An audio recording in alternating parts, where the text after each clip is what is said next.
Hello friends, कैसे हो? Hope सब बढ़िया होगे। Welcome to my YouTube channel UGC NET commerce made easy. जैसे आपको पता है, यहाँ पे आपको पेपर टू कॉमर्स का, जिसका पेपर कोड 08 है, उसका कंप्लीट सिलेबस कवर अप करवाया जा रहा है from unit 1 to unit 10 inclusive of previous year questions. Even general paper 1 की और पेपर टू कॉमर्स की रिवीजन सीरीज यूट्यूब पे प्लस टेलीग्राम चैनल पे कंडक्ट हो रही है, और टेलीग्राम चैनल का लिंक यूट्यूब डिस्क्रिप्शन में अवेलेबल है। हमारी यूनिट नंबर 3 बिजनेस इकोनॉमिक्स की चल रही है। आगे कुछ टॉपिक्स अब करने जा रही हैं। ऑलरेडी 3-4 क्लासेस हो चुकी हैं, नेक्स्ट क्लास करने जा रही हैं। सो स्टार्ट करते हैं बिजनेस इकोनॉमिक्स के कॉन्सेप्ट। आज का जो हमारा टॉपिक ऑफ डिस्कशन है वो है consumer behaviour, utility analysis and indifference curve analysis. ठीक, देखो, अब जो हमारी मेन चीज है, अब हम कंज्यूमर बिहेवियर के फंडे को समझने जा रहे हैं। बिजनेस इकोनॉमिक्स में कंज्यूमर बिहेवियर एकदम कोर है।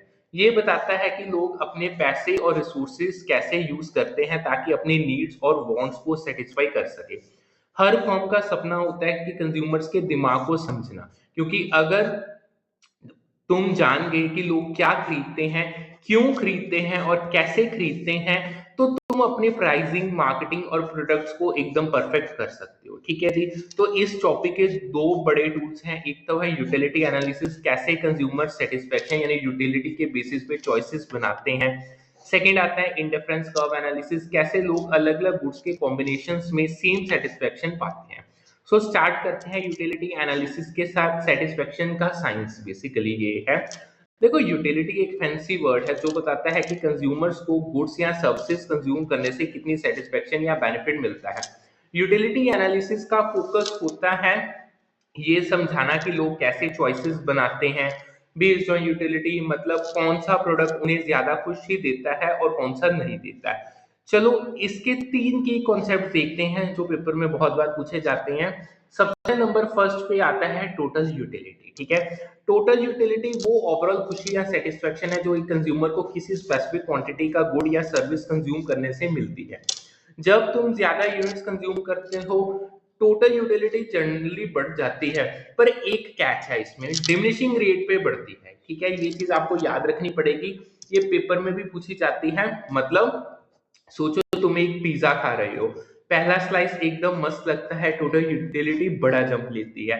दूसरा स्लाइस भी अच्छा, पर थोड़ी कम खुशी मिलती है। तीसरा स्लाइस खा लिया, अब पेट भरने लगा, टोटल यूटिलिटी अभी भी बढ़ रही है, पर स्पीड स्लो हो गई है। That is the fund of total utility. Second आता है हमारे पास, नेक्स्ट आता है मार्जिनल यूटिलिटी। मार्जिनल यूटिलिटी वो एडिशनल सेटिस्फेक्शन है जो एक एक्स्ट्रा यूनिट कंज्यूम करने से मिलती है। ये usually diminishes as you consume more. इसे कहते हैं law of diminishing marginal utility. ठीक है, अगर मैं एग्जांपल वही पिज्जा वाली कंटिन्यू करूं, पहला पिज्जा स्लाइस का मार्जिनल यूटिलिटी है 10, मान लो। यूटिलिटी पॉइंट्स में अगर हम इसको काउंट डाउन करें, दूसरे स्लाइस का मार्जिनल यूटिलिटी 8, अभी भी अच्छा पर पहले से कम हो गई यूटिलिटी। तीसरा स्लाइस का मार्जिनल यूटिलिटी अब हो गया 5, अब सेटिस्फेक्शन काफी लो हो गई है।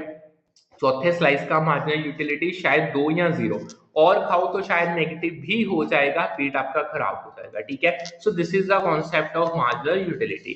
तीसरा आता है ऑप्टिमल कंजम्पशन। देखो, कंज्यूमर्स का गोल होता है टोटल यूटिलिटी मैक्सिमाइज करना, पर एक प्रॉब्लम है, पैसे लिमिटेड होते हैं, बजट कॉन्स्ट्रेंट है, तो वो अपना बजट ऐसे एलोकेट करते हैं कि हर गुड या सर्विस पे स्पेंड किया हुआ 1 रुपया इक्वल मार्जिनल यूटिलिटी दे को। ये रूल है, marginal utility per rupee spent on good A is equal to marginal utility per rupee spent on good B. ठीक है जी। मतलब अगर तुम कॉफी और पिज्जा पे पैसे खर्च कर रहे हो, तो marginal utility of coffee divided by price of coffee is equal to marginal utility of pizza divided by price of pizza. That will be the formula. अगर ये बैलेंस नहीं है तो तुम अपना बजट एडजस्ट करना पड़ेगा। जिस गुड से ज्यादा यूटिलिटी पर रुपी मिल रही है, उस पे ज्यादा खर्च करोगे। ठीक है, दैट्स द रूल, ये आपको याद रखना पड़ेगा। अब पॉइंट है इंपॉर्टेंट। क्यों ये इंपॉर्टेंट है? ये रूल फॉर्म्स को बताता है कि कंज्यूमर कैसे प्रायोरिटाइज करते हैं और कैसे प्राइसिंग या बंडल्स बनाना चाहिए ताकि लोग ज्यादा खरीदने के लिए मोटिवेट हो। ठीक है, अब आगे बढ़ते हैं। नेक्स्ट हमारा टॉपिक आता है cardinal utility approach. Cardinal utility approach में assumption ये है कि यूटिलिटी को न्यूमेरिकल वैल्यूज में मेजर किया जा सकता है, जैसे 10 यूनिट सेटिस्फेक्शन, 20 यूनिट सेटिस्फेक्शन। इसे अलग अलग गुड्स के यूटिलिटी को कंपेयर करना इजी हो जाता है, ठीक है जी। अगर इसकी की assumptions की बात करें, ये अप्रोच 3 बड़े assumptions पे बेस्ड है जो पेपर में पूछी जाती है। नंबर 1 है utility is measurable in cardinal numbers. तुम बोल सकते हो कि एक कॉफी पीना 10 यूटिल्स देता है, एक पिज्जा खाना 15 यूटिल्स देता है। ये नंबर्स एग्जैक्ट होते हैं और कंपेरेबल होते हैं। सेकेंड आता है constituency of marginal utility of money. पैसे का value like in terms of utility constant रहता है, मतलब 1 रुपए का मार्जिनल यूटिलिटी फिक्स्ड है, चाहे तुम कितना भी खर्च करो, यानी वो उसमें कोई चेंज नहीं आएगा, वो बिल्कुल कांस्टेंट फिक्स्ड रहेगा, ठीक है जी। तीसरा आता है Gossen's first law of consumption.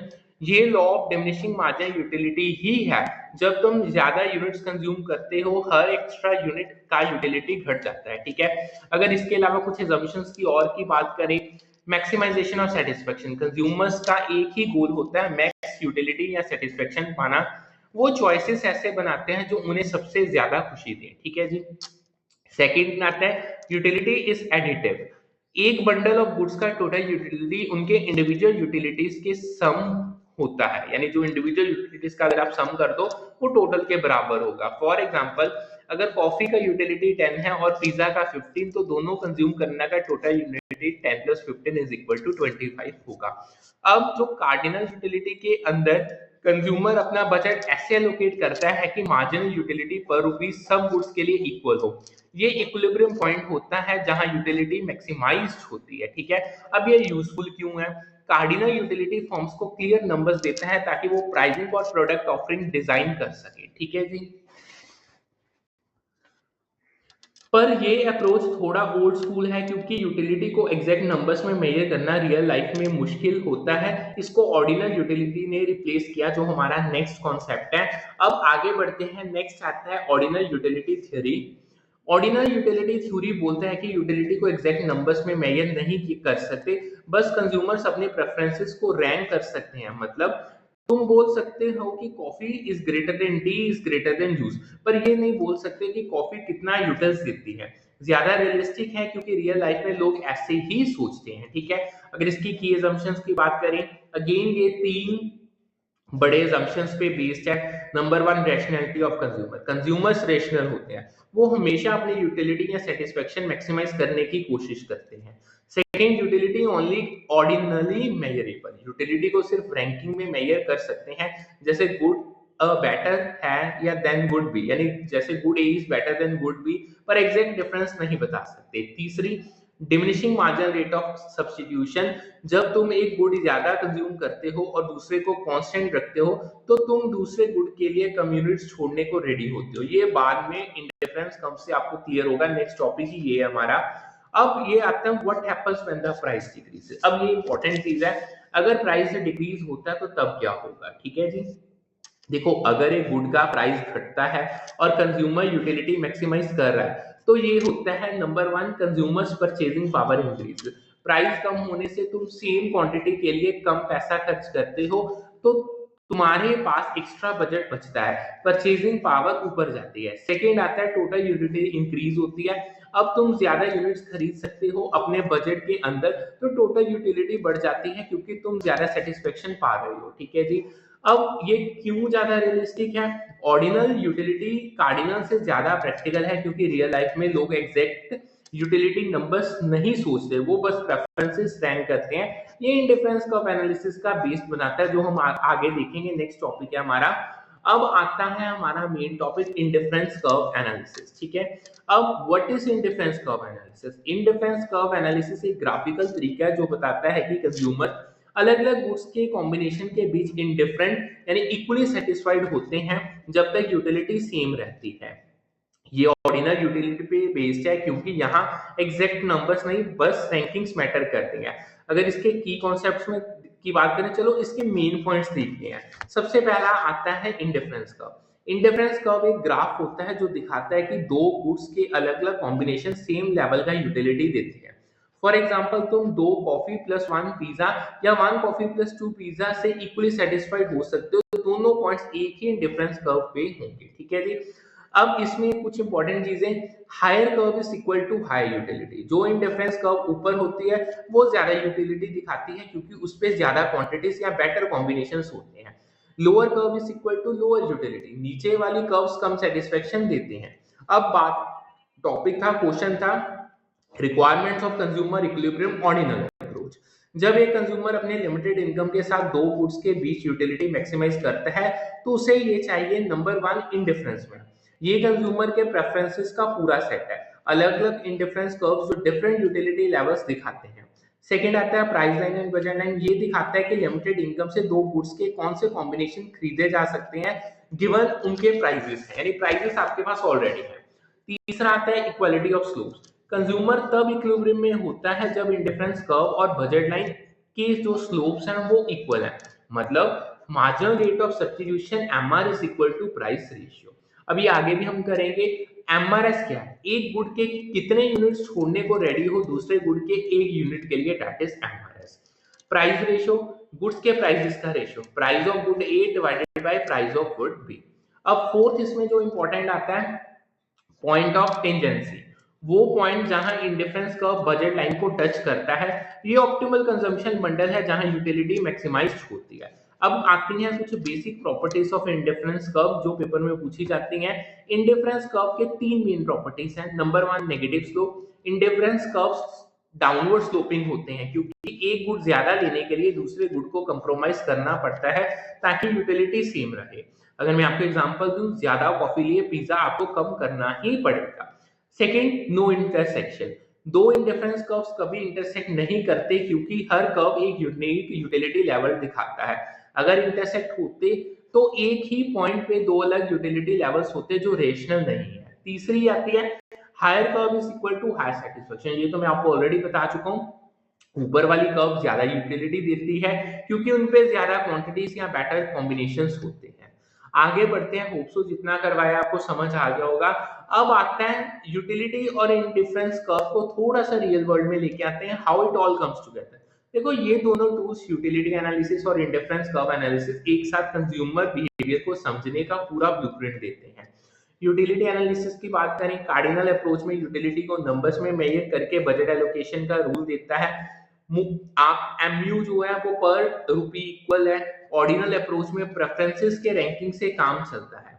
And indifference curve analysis ये ग्राफिकली दिखाता है कि कंज्यूमर कैसे ट्रेड ऑफ करते हैं और बजट के अंदर मैक्सिमम यूटिलिटी कैसे पाते हैं। ठीक है, अगर इसकी प्रैक्टिकल इंप्लीकेशंस की बात करें तो number one, pricing strategy.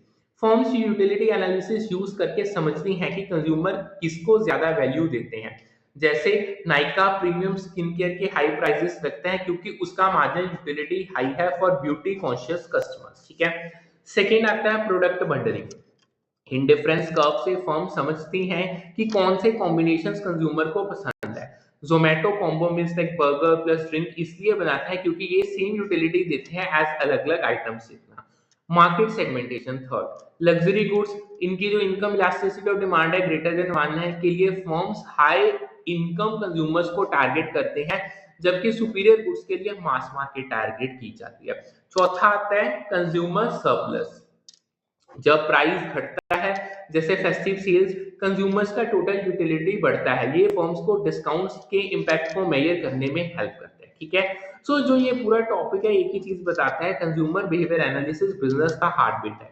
Utility analysis से फर्म समझती है कि कंज्यूमर्स कैसे सेटिस्फेक्शन मैक्सिमाइज करते हैं।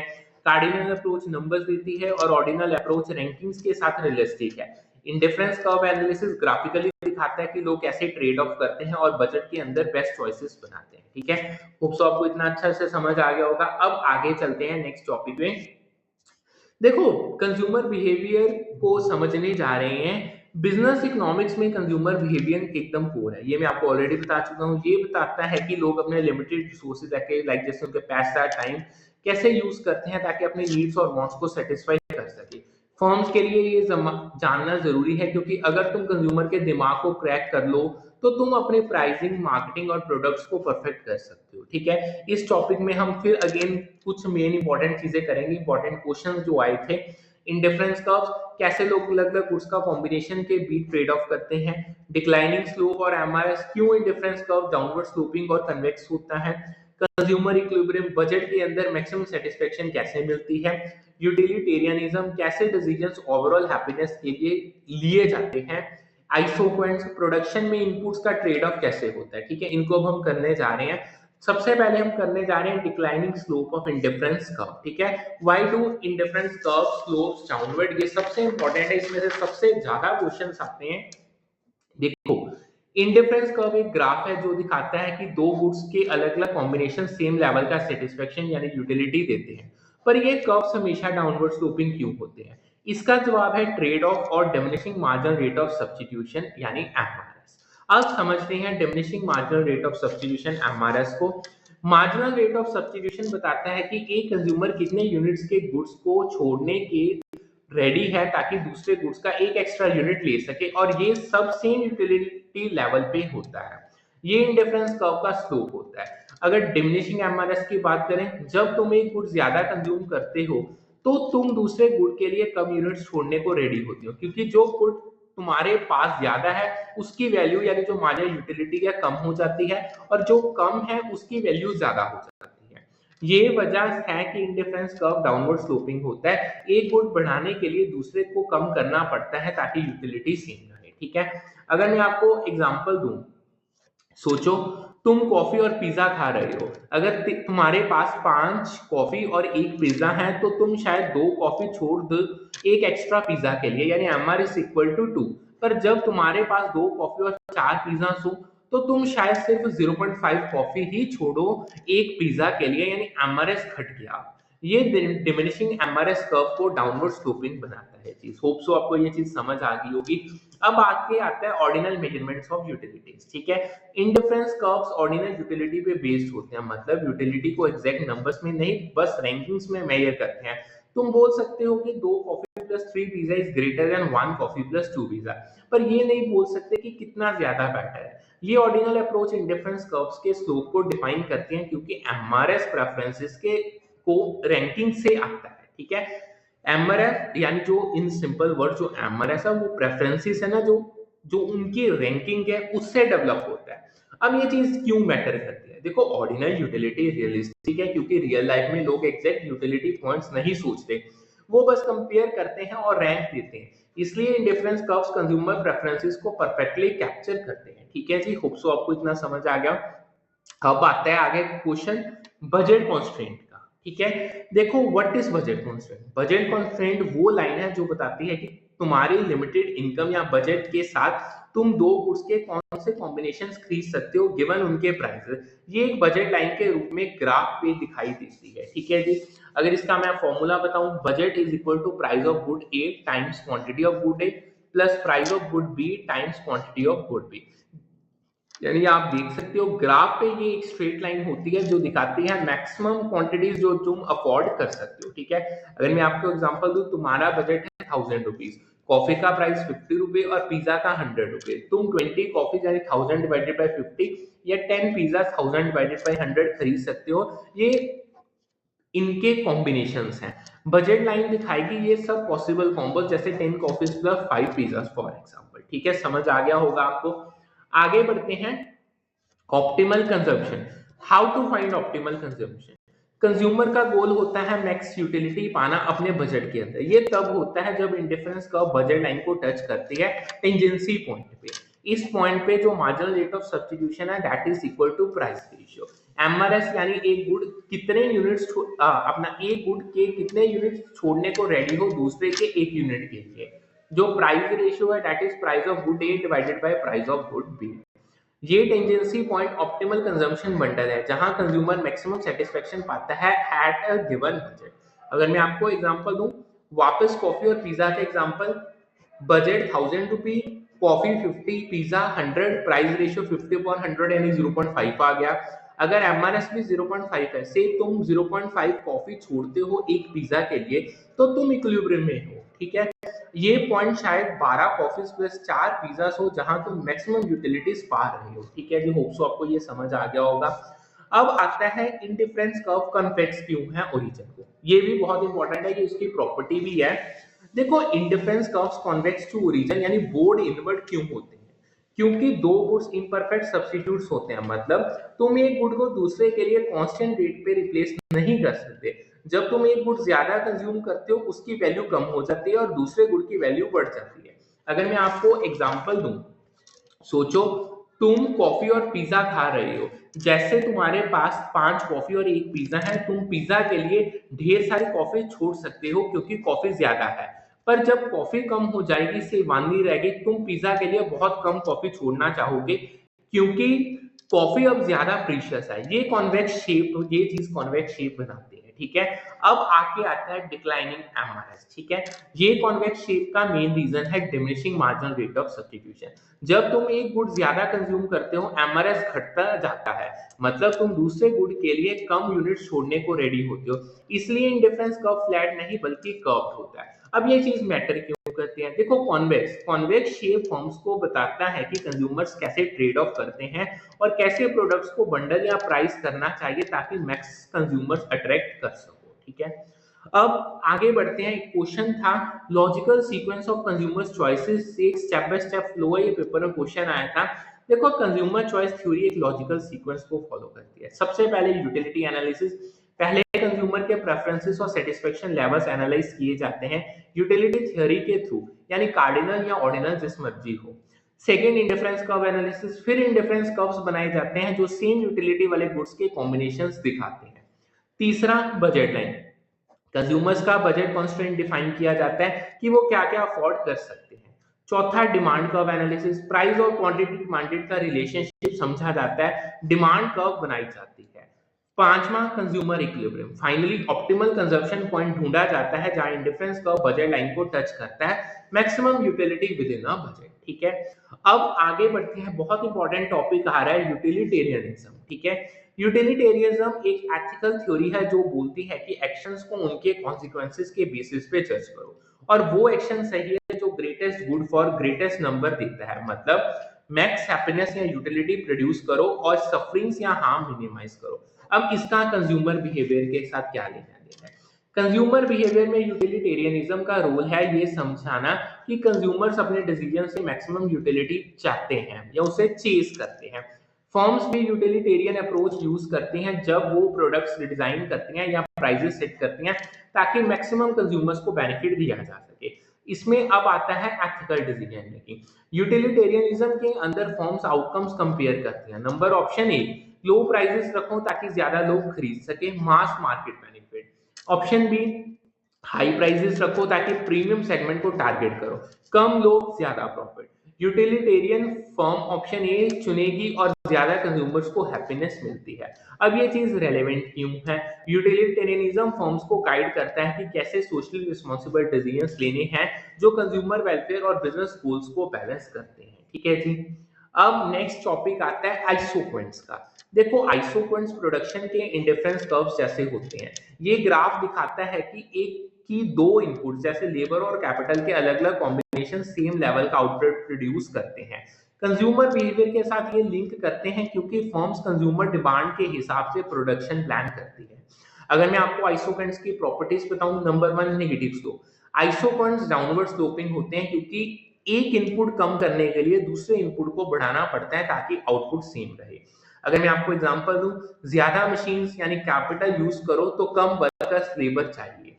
Non intersecting and non tangential, isoquants कभी इंटरसेक्ट नहीं करते, हर आइसोक्वेंट एक यूनिक आउटपुट लेवल दिखाता है। तीसरी मेन आती है upper isoquant is equal to higher output, जो आइसोक्वेंट ओरिजिन से दूर होता है वो ज्यादा आउटपुट दिखाता है क्योंकि ज्यादा इनपुट्स यूज होते हैं, ठीक है जी। अब आइसोक्वेंट्स इंपॉर्टेंट क्यों है? देखो, आइसोक्वेंट्स फॉर्म्स को बताते हैं कि कैसे इनपुट्स का ट्रेड ऑफ करना है ताकि कॉस्ट मिनिमाइज हो और कंज्यूमर डिमांड के हिसाब से प्रोडक्शन हो। ये कंज्यूमर बिहेवियर से लिंक्ड है क्योंकि डिमांड ही प्रोडक्शन का ड्राइवर होती है। सो अगर हम इसको मैं कंक्लूड करूं, ठीक है, जितना मैंने आज आपको करवाया, ये पूरा टॉपिक एक बात बताता है, consumer behaviour analysis business economics का दिमाग है। इंडिफरेंस कर्व्स और एमआरएस से समझ आता है कि लोग कैसे ट्रेड ऑफ करते हैं और बजट के अंदर मैक्सिमम यूटिलिटी कैसे पाते हैं।